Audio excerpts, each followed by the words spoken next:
Hi. Sorry about yesterday. I woke up with a headache that made me want to die and a sore throat. And thanks to the Austin allergies, oak, elm, ash, and mold. Thank you, Austin. I spent most of the day teaching my 6-year-old from the couch. So, um, anyway, today a little better. So we're going to go ahead and go on. It's just you and me in the sewing room. You're propped up on my serger. So please apologize for all the craziness that it doesn't seem like what you're used to. Anyway, I suggested we use a men's dress shirt, not only because of the fabric, also but because of the collar. A man's collar is like this. It has the two parts. We're going to cut off above the lower part of the collar. And the reason for that is when you do that, and these shirts are put on backwards. So when the front of the dress shirt will be in the back and the back in the front. So when you put that on, the collar will be like this, giving less exposure of the skin, and then think that your mask is right here, to any contaminants. So hopefully that's helping also. So you will cut off the collar here, and then you will cut off both cuffs. The cuffs you will cut off right here, right over, leave the cuff hole and take that off. Once you cut the cuff off, then you can remove all the buttons that remain on the shirt. And yeah, you do want to remove them. The one we had left a few and the doctor said it was annoying. Anyway, you will cut the button side on one of the cuffs, you will cut off a 2-inch length, and on the other side, the buttonhole side, you will cut off about 1.5 inches. So there's your buttonhole. And the reason for this side is going to be on the side of the shirt where the tie goes through from the inside out. And that way it doesn't tear. I mean, we want these to last. It doesn't tear when they're putting these on and get going. It's a really good reinforcement if you think of how thick a cuff is. So, once you have that, what you will do is on the back of the men's dress shirt, at the collar, you will pin on the left-hand side back of the collar.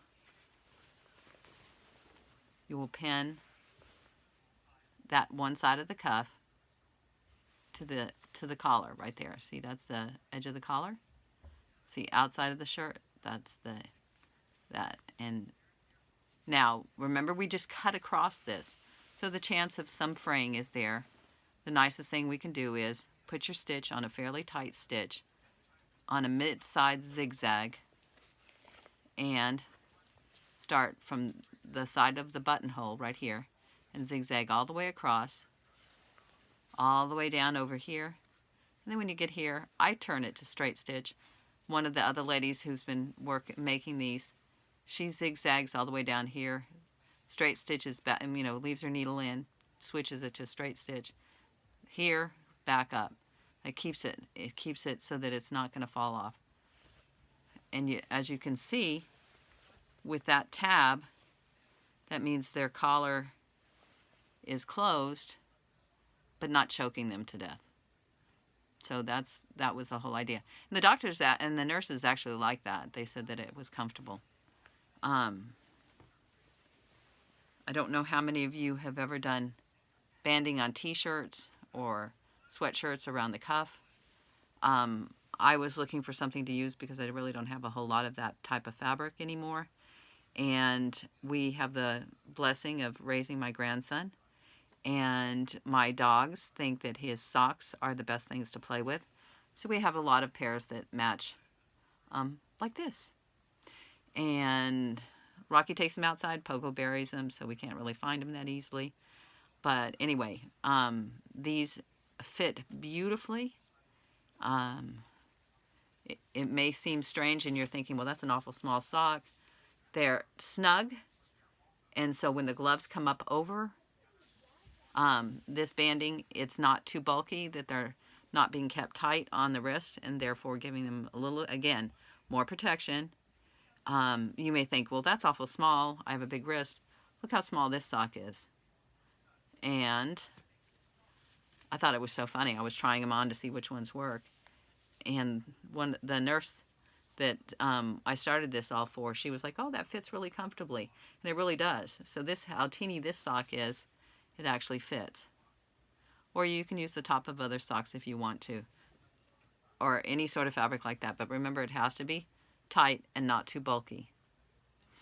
When you do that, as I was saying, I don't know how many of you have done this type of fabric. What you do is, this is the band I cut off of one of those socks. So you fold it in half, you put a pin on one side and the other side.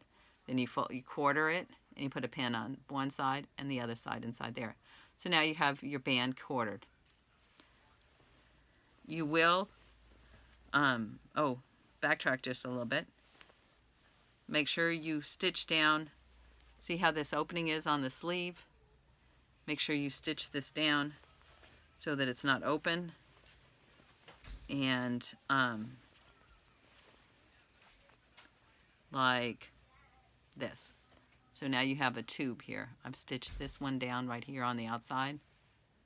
And now I have a tube. Again, fold it in half, put your pin here and here. Fold it in half, put your pin here and here. Then you have your cuff turned inside out. So the right side is on the inside. You have your shirt correct. You put this in here. Now remember, I've got those pins on there. And you're going to pull it up. And you're going to match pin to pin. The halves to the halves and the quarters to the quarters. Then you can either hand baste it if you're uncomfortable with it. Sometimes it's frustrating because it is so small. And you will, but remember, stretch it out because that's how it's going to fit. So you're going to stretch it out and pin half to half.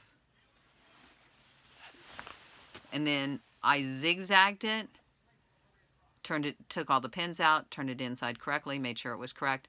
Then went back in, zigzagged it again on the rough edge, and then did a straight stitch. And when you're stitching, you are pulling it, so it is extended. And here is a finished one. So if you can see, it fits correctly there. Okay? But this is how it was when I was sewing it. And all I had to do was just stretch it out. This is really the hardest part about this whole thing. Other than that, it's quite easy and fast. Or at least I used to be fast. I'm not as fast as I used to. Anyway, if you just stretch it, then you just stitch. And there you go. See? So once you get both cuffs done, then the next part is the side little stitch, side where the hole is. And that's going to be on your right side, about 6 to 7 inches from the bottom, the seam right here where the sleeve and the seam meet. And it's about 6 or 7 inches. If you take a tape measure, it's not going to be precise unless you know the person you're sewing for. So just go ahead and go with it, because all we have to do is make sure that it's not too low or not too high. And what you will do is on the right hand side seam, about 6 to 7 inches, you will pin. Can you see that? Oh, let's see if I can get that better.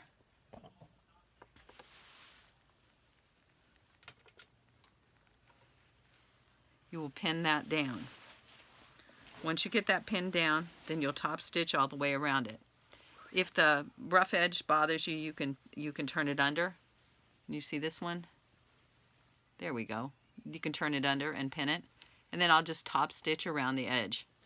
Once I do that, I did a quick little stitch around the right around the buttonhole. See, there's my buttonhole from the cuff. And use my seam ripper to open that up. That being done, about and seriously, about the same distance from the top of the shirt in the back. See, here's my little buttonhole thing. Right here, I pin the ribbon or the seam tape, the bias tape, whatever I want to use. Do use it double it. I know you think the grosgrain ribbon, it sounds like it's strong, and I make this about 2 feet. This is going to be it. When I stitch this, I'll stitch it on the inside so you can't see all the stitching. And I start with a box. So I make a box all the way around, here, here, here, here, up, and then crisscross, and then go all the way down my ribbon on one side and all the way up on the other side. That's reinforcing it, I think, enough to just really hold on that. So I do that on one side and then match it to the other side.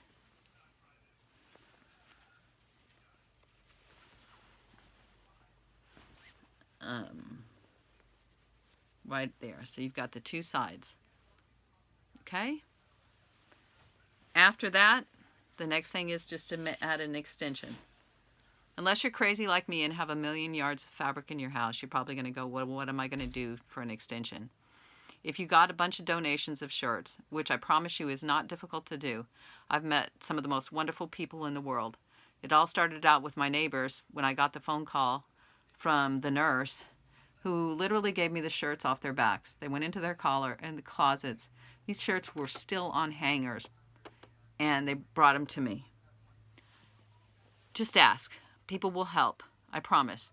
They throw them in my driveway in a bag, and after a day in the sun, I go out, get them, wash them, and then we're off. And if you have people that want to help you, but they don't really say, I don't know how to sew, let them cut. Let them cut and prep everything you have. They can have it totally pinned for you, and then all you have to do is sit down and go. So once you get that done, now you want to add an extension to the bottom. The nurse said to me, I have to have my knee, I want my legs and my knees covered. So I added about a foot and a half, foot and a quarter extension onto the bottom of it. One of the shirts I had a white one, and I had a couple of other white shirts, and I thought, just cut the bottom off one of the shirts and pin it on and you're going, because the end of it's already hemmed. I was trying to get them out really fast. And like I warned you, I'm not as fast as I used to be. So I'm going to take an additional picture of me in this. But anyway, I just added that on to the bottom of this jacket right here. See, there's the top part of the shirt. There's my ties.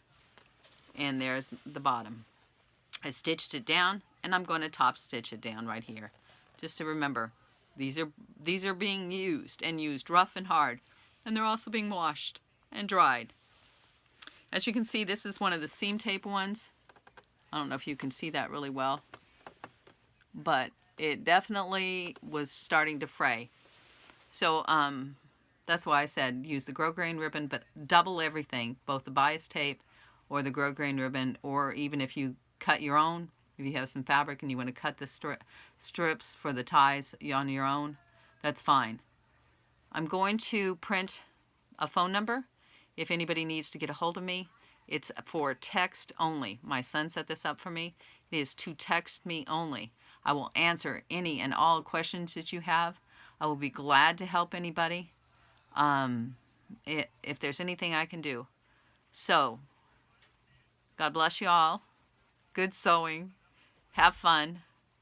And stay healthy. I'll talk to you later.